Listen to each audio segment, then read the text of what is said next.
قرآن مجید کا سورہ نمبر 61، سورہ صف۔ سورہ صف کے متعلق چند مختصر نکات تلاوت و ترجمے کے ساتھ۔ بسم اللہ الرحمن الرحیم۔ سورہ صف موجودہ ترتیب کے لحاظ سے قرآن مجید کا سورہ نمبر 61 اور ترتیب نزول کے اعتبار سے سورہ نمبر 109 ہے۔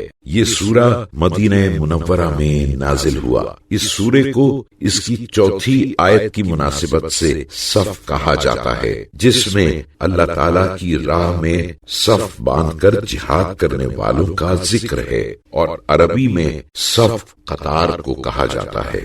آیت نمبر 2 اور 3 کے مطابق قول اور فعل میں تضاد ایک قسم کا نفاق ہے جس سے پرہیز کرنا چاہیے۔ اللہ تعالیٰ ایسے لوگوں کو پسند نہیں کرتا جن کے قول و فعل میں تضاد ہو۔ آیت نمبر 4 میں بنیان مرصوص کا ذکر ہے، جس کا مطلب ہے سیسا پلائی ہوئی دیوار، اور اس کا مقصود یہ ہے کہ پروردگار مسلمانوں کو ایک صف میں دیکھنا چاہتا ہے اور کسی طرح کے انتشار اور پراگندی کو پسند نہیں کرتا۔ آیت نمبر 6 میں حضرت عیسیٰ علیہ السلام کی زبانی آخری زمانے میں رسول خدا صلی اللہ علیہ وآلہ وسلم کی بعثت کی خوشخبری دی گئی ہے، اور آپ صلی اللہ علیہ وآلہ وسلم کا اسم گرامی احمد ذکر ہوا ہے۔ آیت نمبر 8 میں اشارہ ہے کہ کفار کی ہمیشہ یہ کوشش رہی ہے کہ نور خدا یعنی اسلام کو سازشوں کے ذریعے ختم کر دیں، لیکن خدا نے ہمیشہ اپنے نور کی حفاظت کی ہے، اور یہ وعدہ الہی ہے کہ وہ اپنے اس نور کو اپنے آخری نمائندے امام زمانہ علیہ السلام کے ذریعے تکمیل تک پہنچا دے گا۔ آیت نمبر 10 اور 11 میں ایک ایسی تجارت کی نشاندہی کی گئی ہے جس میں کسی خسارے کا امکان نہیں ہے، اور دردناک عذاب سے نجات کی ضمانت بھی ہے، اور وہ تجارت اللہ اور اس کے رسول پر ایمان لانا اور اس کی راہ میں اپنی جان و مال کو قربان کرنا ہے۔ جو شخص اس سورے کو اولاد کے اطاعت گزار ہونے کی نیت سے 107 مرتبہ تلاوت کرے گا، اس کی اولاد مطیع ہوگی۔ بسم اللہ الرحمن الرحیم۔ خدا کے نام سے شروع کرتا ہوں جو بڑا مہربان نہایت رحم والا ہے۔ سبح للہ ما فی السماوات وما فی الارض وهو العزیز الحکیم۔ جو چیزیں آسمانوں میں ہیں اور جو چیزیں زمین میں ہیں سب خدا کی تسبیح کرتی ہیں، اور وہ غالب حکمت والا ہے۔ یا ایھا الذین آمنوا لم تقولون ما لا تفعلون۔ اے ایماندارو، تم ایسی باتیں کیوں کہا کرتے ہو جو کیا نہیں کرتے؟ کبر مقتا عند اللہ ان تقولوا ما لا تفعلون۔ خدا کے نزدیک یہ بڑے غضب کی بات ہے کہ تم ایسی بات کہو جو کرو نہیں۔ ان اللہ يحب الذین یقاتلون فی سبیلہ صفا کأنہم بنیان مرصوص۔ خدا تو ان لوگوں سے الفت رکھتا ہے جو اس کی راہ میں اسی طرح پرا باندھ کے لڑتے ہیں کہ گویا وہ سیسا پلائی ہوئی دیواریں ہیں۔ وَإِذْ قَالَ مُوسَى لِقَوْمِهِ يَا قَوْمِ لِمَ تُؤْذُونَنِي وَقَدْ تَعْلَمُونَ أَنِّي رَسُولُ اللَّهِ إِلَيْكُمْ فَلَمَّا زَاغُوا أَزَاغَ اللَّهُ قُلُوبَهُمْ وَاللَّهُ لَا يَهْدِي الْقَوْمَ الْفَاسِقِينَ۔ اور جب موسیٰ نے اپنی قوم سے کہا کہ بھائیو تم مجھے کیوں اذیت دیتے ہو، حالانکہ تم تو جانتے ہو کہ میں تمہارے پاس خدا کا بھیجا ہوا رسول ہوں، تو جب وہ ٹیڑھے ہوئے تو خدا نے بھی ان کے دلوں کو ٹیڑھا ہی رہنے دیا، اور خدا بدکار لوگوں کو منزل مقصود تک نہیں پہنچایا کرتا۔ وَإِذْ قَالَ عِيسَى ابْنُ مَرْيَمَ يَا بَنِي إِسْرَائِيلَ إِنِّي رسول الله إليكم مصدقا لما بين يدي من التوراة ومبشرا برسول يأتي من بعد اسمه أحمد فلما جاءهم بالبينات قالوا هذا سحر مبين۔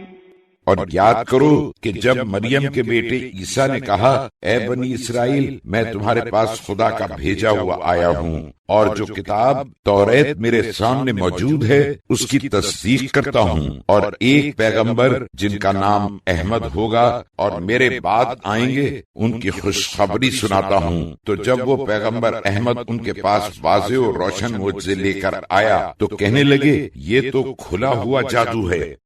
ومن أظلم ممن افترى على الله الكذب وهو يدعى إلى الإسلام والله لا يهدي القوم الظالمين۔ اور جو شخص اسلام کی طرف بلایا جائے اور وہ قبول کے بدلے الٹا خدا پر جھوٹ بہتان جوڑے، اس سے بڑھ کے ظالم اور کون ہوگا، اور خدا ظالم لوگوں کو منزل مقصود تک نہیں پہنچایا کرتا۔ يريدون ليطفئوا نور الله بأفواههم والله متم نوره ولو كره الكافرون۔ یہ لوگ اپنے منہ سے پھونک مار کر خدا کے نور کو بجھانا چاہتے ہیں، حالانکہ خدا اپنے نور کو پورا کر کے رہے گا اگرچہ کفار برا ہی کیوں نہ مانے۔ هو الذي أرسل رسوله بالهدى ودين الحق ليظهره على الدين كله ولو كره المشركون۔ وہ وہی ہے جس نے اپنے رسول کو ہدایت اور سچے دین کے ساتھ بھیجا تاکہ اسے اور تمام دینوں پر غالب کرے اگرچہ مشرکین برا ہی کیوں نہ مانے۔ يا أيها الذين آمنوا هل أدلكم على تجارة تنجيكم من عذاب أليم۔ اے ایماندارو، کیا میں تمہیں ایسی تجارت بتا دوں جو تم کو آخرت کے دردناک عذاب سے نجات دے؟ تؤمنون بالله ورسوله وتجاهدون في سبيل الله بأموالكم وأنفسكم ذلكم خير لكم إن كنتم تعلمون۔ وہ یہ ہے کہ خدا اور اس کے رسول صلی اللہ علیہ وآلہ وسلم پر ایمان لاؤ اور اپنے مال اور جان سے خدا کی راہ میں جہاد کرو، اگر تم سمجھو تو یہی تمہارے حق میں بہتر ہے۔ يغفر لكم ذنوبكم ويدخلكم جنات تجري من تحتها الأنهار ومساكن طيبة في جنات عدن ذلك الفوز العظيم۔ ایسا کرو گے تو وہ بھی اس کے عوض تمہارے گناہ بخش دے گا اور تمہیں ان باغوں میں داخل کرے گا جن کے نیچے نہریں جاری ہیں، اور پاکیزہ مکانات میں جگہ دے گا جو جاویدانی بہشت میں ہیں، یہی تو بڑی کامیابی ہے۔ وَأُخْرَى تُحِبُّونَهَا نَصْرٌ مِّنَ اللَّهِ وَفَتْحٌ قَرِيبٌ وَبَشِّرِ الْمُؤْمِنِينَ۔ اور ایک چیز جس کے تم دل دادا ہو، یعنی تم کو خدا کی طرف سے مدد ملے گی اور ان قریب فتح ہوگی، اور اے رسول صلی اللہ علیہ وآلہ وسلم اور مومنین کو اس کی خوشخبری دے دو۔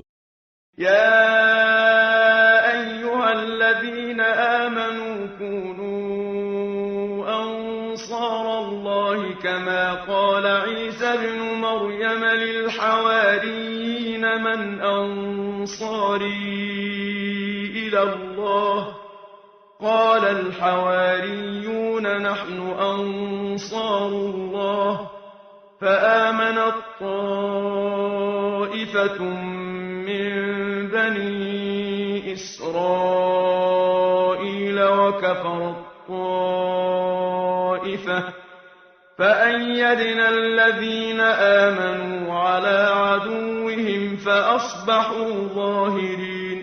اے ایماندارو، خدا کے مددگار بن جاؤ، جس طرح مریم کے بیٹے عیسیٰ نے حواریوں سے کہا تھا کہ بھلا خدا کی طرف بلانے میں میرے مددگار کون ہیں؟ تو حواریین بول اٹھے تھے کہ ہم خدا کے انصار ہیں۔ تو بنی اسرائیل میں سے ایک گروہ ان پر ایمان لایا اور ایک گروہ کافر رہا۔ تو جو لوگ ایمان لائے ہم نے ان کو ان کے دشمنوں کے مقابلے میں مدد دی، تو آخر وہی غالب رہے۔